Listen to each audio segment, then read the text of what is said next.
है ना, उनके लिए। और दूसरा जो मिले ना तो उनको सबको राम राम कर लेंगी, है ना। कोई कलेक्टर हो उसके पैर पड़ लेंगे, उसके पैर पड़ने में पाप नहीं है, पर दिगंबर महामुनिराज को नमोस्तु करने में क्या लगता है?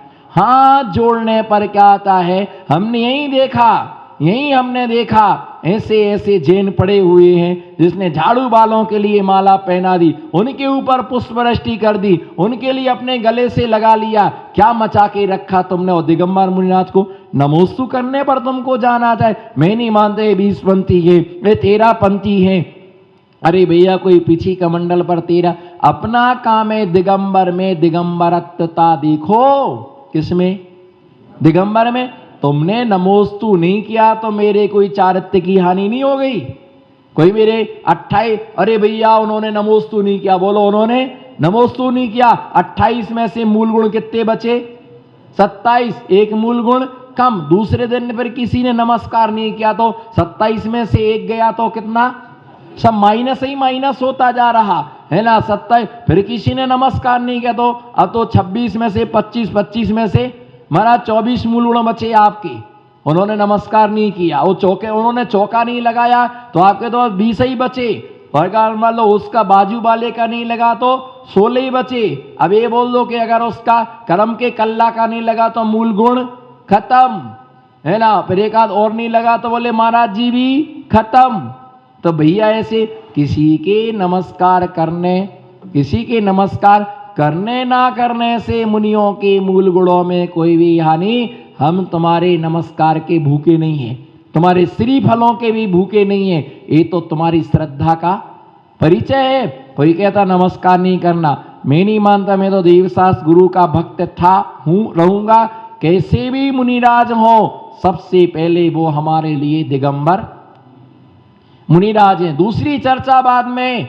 तो ऐसे लोगों से सावधान रहो जो सम्यक का, और वो कहने वाला बोला हुआ दे रहा प्रवचन में, मत जाना, चौका मत लगाना। पर तुम तो देखो कई लोग आते, भैया ये भी मुनि भगत है, ये भी मुनि भक्त हैं। काहे के मुनि भक्त है? मोह देखी पंचायत है भैया।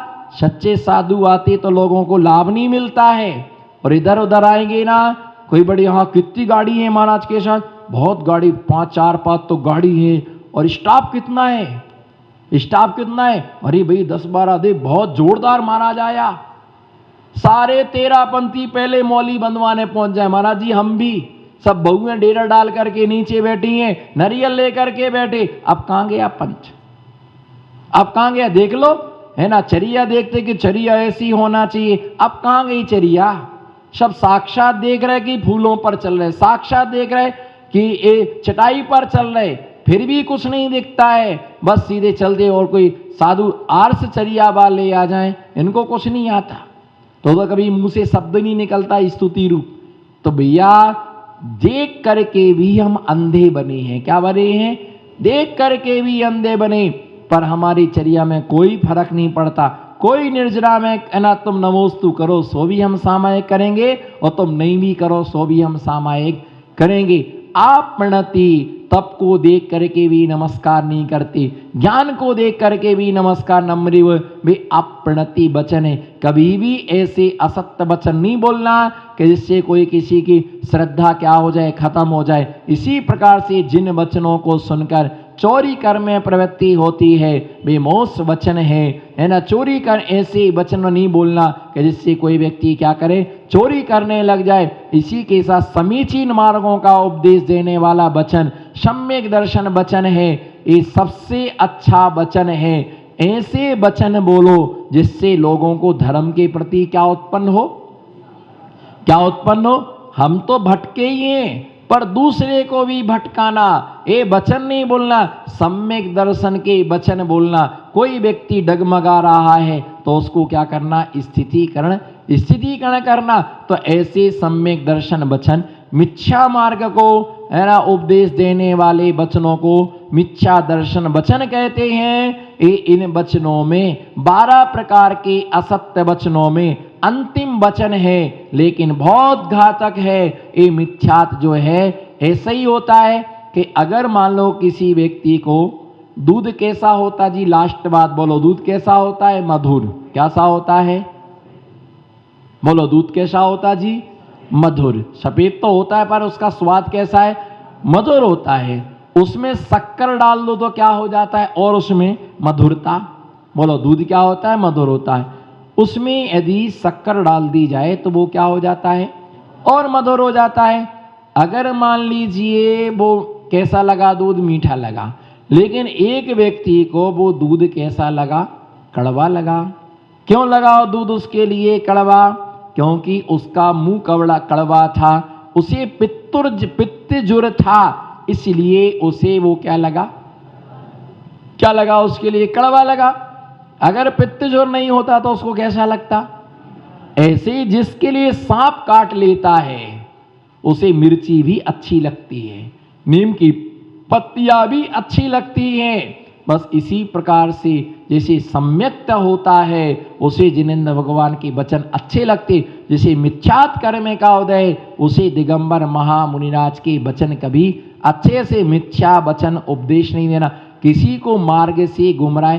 भैया ये ऐसा है और ये ऐसा है, अब दोनों में से तुम्हें क्या स्वीकार करना? आप भाई ऐसा है, चावल भी श्रीफल भी चढ़ा, गोला भी चढ़ा सकते और श्रीफल भी चढ़ा सकते, केला भी चढ़ा सकते हैं, चावल भी चढ़ा सकते। दोनों प्रकार के उल्लेख शास्त्रों में हैं। पंचामृत अभिषेक भी कर सकते और जल भी चढ़ा सकते, दोनों प्रकार की व्यवस्थाएं। नहीं नहीं नहीं नहीं, हमारे यहाँ नहीं होता पंचामृत, हम नहीं करते पंचामृत, हमारे यहाँ तो जला भी, हम नहीं चढ़ाते हरे फल। निषेध करना ये मिथ्या वचन है, तुम निषेध नहीं कर सकते। आगम एक एक चीज का उल्लेख करता है, जो पूर्वाचार्यों ने लिखा वही मैं आपके लिए बता रहा, अपनी इच्छा से नहीं बता रहा। जिन वाणी जिन देव से रो रो कहे पुकार, बोलो जिन वाणी जिन देव से रो रो कहे पुकार, हमें छोड़ तुम शिव गए कर कुपात्र आधार। जिन वाणी जिन देव से रो रो कहे पुकार, हमें छोड़ तुम शिव गए कर कुपात्र आधार। इन कुपात्रों के हाथ में तुम मुझे सौंप गए हो, इसलिए मेरी ये दुर्दशा हो रही है। अपनी अपनी इच्छाओं के न भगवान ने जो कहा है वो अक्षरशः सत्य है। बोलो भगवान ने जो कहा है वो सत्य है। जिस प्रकार से, बोलो जिस प्रकार से आरिका की अंगुली में अंगूठी नहीं होती, बोलो रतलाम की रानी चेल्लाओ, आरिकाओं की अंगुली में अंगूठी नहीं होती, बोलो आरिका। तो ऐसे जो वचन है ये दसों प्रकार के असत्य वचन महामुनिराज कभी नहीं बोलते हैं। वो सत्य महाव्रती हैं। कल भी सत्य था, आज भी, कल भी सत्य था, आज भी सत्य है और आने वाले कल में भी सत्य रहेगा। ना कल असत्य था, ना आज असत्य है और ना आगे असत्य रहेगा, ये पक्का है ना। इसमें कहीं no doubt no doubt no doubt. अगर 100 बार बोलो तो बोल दूं मैं, अगर 1,00,000 बार बोलो तो बोल दूं, नो डाउट नो डाउट, नहीं है नहीं है नहीं है नहीं है, सत्य सत्य है। इसलिए ऐसा श्रद्धान हमें करना, ऐसा हमें मान करके चलना कि ऐसे सत्य जो 10 प्रकार की असत्य वचनों का त्याग करते हैं, सत्य महाव्रतों का अक्षरशः पालन करते। आज पता चल रहा कि सत्य महाव्रत कितना बड़ा है। कल कुछ लोग शाम को बोल रहे थे इतने सारे जीव जंतु के नाम तो मैंने सुने ही नहीं, 406 प्रकार के जीव जंतु, इतने सारे जीवों के वेद होते। भैया ये तो अभी एक अक्षर के अनंतवें भाग भी व्याख्यान नहीं हुआ। मैं इस व्याख्यान को करने में समर्थ नहीं हूं, क्योंकि जिनेंद्र भगवान की वाणी का व्याख्यान सप्तऋत्तिधारी गणधर स्वामी नहीं कर सके, फिर मैं मति श्रुत का ज्ञानी अल्प ज्ञानी में कैसे व्याख्यान को पूर्ण कर सकता हूं। लेकिन इतना जरूर है कि ये सत्य है। ये क्या है? सत्य। 10 प्रकार के असत्य वचनों को मुनिराज नहीं बोलते हैं। ऐसा हमें अपना दृढ़ श्रद्धान रखना और सत्य को सत्य करने की, क्योंकि असत्य कभी छुपता नहीं, सत्य कभी छुपता नहीं है बनावट के उसूलों में। सत्य कभी छुपता नहीं है बनावट के उसूलों में, और खुशबू आ नहीं सकती कभी कागज के बनावट क्या है ना। तो इस प्रकार से ये ध्यान रख के चलना के मुनिराज सत्य महाव्रती होते हैं। वे सत्य महाव्रत का क्या करते, पालन करते, अहिंसा। बोलो, दूसरे का नाम क्या है, सत्य। तीसरे का नाम क्या है, अचोरी। चौथे का नाम ब्रह्मचर्य। और एक क्या है, देखो एक अक्षर ने कितना गड़बड़ किया, आका कमाल। बोलो, आका कमाल। एक घटाने से, कहीं कम करने से, कहीं बढ़ाने से कितना अनर्थ होता है। इसलिए कभी अपने इच्छा के अनुसार घटाने बढ़ाने की कोशिश मत करना। अहिंसा का आ निकला। बोलो, अहिंसा का आ निकला तो क्या बचा, हिंसा। और वो सत्य में जोड़ दिया गया तो क्या हो गया, वहां वो विकलांग हुआ और यहां वो सत्य। अहिंसा का आ निकला तो क्या बची, हिंसा। और नीचे किस में जुड़ा हो, किस में जुड़ा हो, है ना, किस में जुड़ा हो, वो किस में जुड़ा, सत्य में जुड़ा तो क्या हो गया, वो असत्य हो गया। अब तीसरे अचोरी का आ निकला, क्या निकला, अचोरी का आ निकला तो क्या बचा, चोरी। और नीचे जो ब्रह्मचर्य था उसमें जुड़ गया तो क्या हो गया, अब्रह्मचारी हो गया, मतलब कुशील पाप हो गया। और उसके बाद अपरिग्रह का आ हटा तो क्या बचा, अपरिग्रह का आ हटा तो क्या बचा, परिग्रह बचा। मतलब एक अक्षर कटने से, कहीं से कटने से, कहीं पर जुड़ने से कितना बड़ा अनर्थ हो गया। इसलिए हे श्राप को ध्यान रख करके चलना, कहीं तोड़ना नहीं और कहीं तोड़ना नहीं। मैं तो भगवान से एक ही प्रार्थना करता हूं कि हे जिनेंद्र देव, कभी मेरे मुख से मिथ्या वचन ना निकले, जिनेंद्र भगवान के विपरीत वचन ना निकले, जिनवाणी जिन्हें के विपरीत वचन ना निकले। किसी को अच्छा लगे ना लगे, श्रोता कम हो, पर मेरे मुख से सत्य ही निकले। इसलिए हमेशा जिनवाणी रख करके सामने बैठता हूं, क्यों, कम से कम शास्त्र की साक्षी रहे कि मैं सिद्धांत के सामने सिद्धांत की घोषणा कर रहा, मैं असत्य नहीं बोलता हूं, मैं असत्य नहीं बोलता हूं। इसलिए ध्यान रख के चलें, ये सत्य महाव्रत मुनियों का होता है। वो निर्दोष ऋषि से अपने सत्य का पालन करती, कभी कदाचित ध्यान रख के चल। लास्ट बात ये है, कभी असत्य बोल भी देते हैं तो उनका असत्य भी सत्य है, सत्य भी असत्य है, असत्य भी सत्य है। तुम्हारे सत्य बोलने से अगर किसी के प्राण चले गए तो वो सत्य भी असत्य है, क्योंकि हिंसा से मिश्रित था। और यदि तुम्हारे कहने से किसी व्यक्ति की जान बच जाए, नहीं, इसने गुनाह करने के बाद भी कह दिया, मुनिराज ने के इसने ऐसा नहीं किया, असत्य भी बोल दिया, तो उसमें उस जीव की प्राण रक्षा के लिए, किसी की आजीविका बचाने के लिए कह भी दिया, तो असत्य बोलने का ध्येय नहीं था, लेकिन सामने वाले की रक्षा करने के लिए बोला, तो असत्य भी सत्य है, सत्य भी असत्य है, सत्य भी सत्य है, असत्य भी असत्य है। तो विवक्षा को जानना, ऐसा सत्य महाव्रत है जो कि अभी पूरा नहीं हुआ है। इसका शेष जो भाग है आने वाले समय में इसकी व्याख्या करेंगे। इसी मंगल भावना के साथ जय बोलो शांतिनाथ भगवान की। पूज्यपाद स्वामी ने चारित्र भक्ति के अंतर्गत 5 महाव्रतों की व्याख्या में 5 महाव्रतों के अंतर्गत सत्य महाव्रत की व्याख्या की थी। सत्य महाव्रत के विषय में आचार्य कुंद स्वामी नियमसार नाम के महान ग्रंथ में लिखते हैं, रागेण वा दोषेण वा मोहेण वा भासमोष परिणामम जो पज्जय साहु सहम विधि बदम होई तस्सेव। जो महाव्रती महामुनिराज सत्य महाव्रत की आराधना करते हैं, सत्य धर्म की व्याख्या करते हैं, सत्य धर्म की व्याख्या में आचार्य भगवान लिखते हैं कि जो महाव्रती राग की वशीभूत हो करके असत्य वचन नहीं बोलता है, इसी प्रकार से जो साधु देश के वशीभूत हो करके असत्य वचनों का प्रयोग नहीं करते हैं।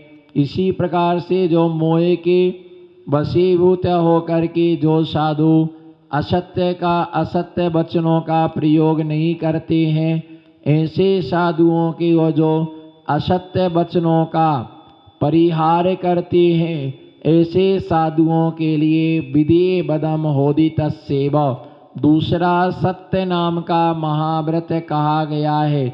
जहाँ अहिंसा होगी वहाँ पर नियम से सत्य धर्म होगा, और जहाँ सत्य धर्म होगा वहाँ पर नियम से अहिंसा होती है, क्योंकि एक दूसरे के पूरक हैं।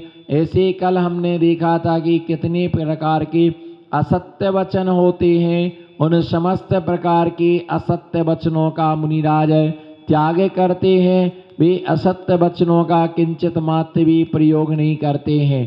10 प्रकार की सत्य हमारे जैन आगम में बतलाए गए हैं। वे 10 प्रकार की सत्य किस प्रकार से 10 प्रकार की सत्यों की व्याख्या आचार्य नेमी चंद्र सिद्धांत चक्रवर्ती गौमरसार जीव कांड नाम के ग्रंथ में 10 प्रकार के सत्य धर्म की व्याख्या करते हैं। और वह कहते हैं कि जनपद नाम का सत्य होता है। कौन सा? जनपद नाम का सत्य होता है। और जनपद नाम के सत्य की व्याख्या इस प्रकार से कि जिस देश में जो शब्द रूढ़ होता है या जिस देश में जो शब्द प्रवृत्त होता आ रहा है उसी शब्द का प्रयोग करना, उसका नाम क्या है? सत्य धर्म है। जैसे ओदन के लिए महाराष्ट्र में भातु कहती, जैसे ओदन यानी चावल होता है तो उसे भातु कहते हैं। आंध्र में उसे बंटक कहते हैं, कर्नाटक में उसके लिए कुलू कहते हैं, द्राविड़ में उसके चावल के लिए चोरू कहते हैं। इस प्रकार से ओदन के लिए अलग अलग शब्दों का क्या करना? प्रयोग करना। इसके लिए क्या है कि इस प्रकार से जहाँ जो शब्द प्रयुक्त होता है, जैसे लौकी है तो कहीं उसके लिए लौकी बोलते हैं, मालवा में उसके लिए क्या बोलते हैं? दूधी बोलते हैं, महाराष्ट्र में उसे आल बोलते, आल महाराष्ट्र में आल बोलते हैं। तो इस प्रकार से जहाँ जो शब्द प्रयुक्त होता है, महाराष्ट्र में भाजी शब्द का अर्थ होता है सब्जी। महाराष्ट्र में भाजी माने क्या होता है? भाजी माने सब्जी। और कर्नाटक में पल्ल्या माने सब्जी। कर्नाटक में क्या बोलती? पल्ल्या। पल्ल्या माने उसके लिए सब्जी बोलती हैं। लेकिन एमपी में भाजी शब्द का अर्थ होता है चना की भाजी, पालक की भाजी, मेथी की भाजी।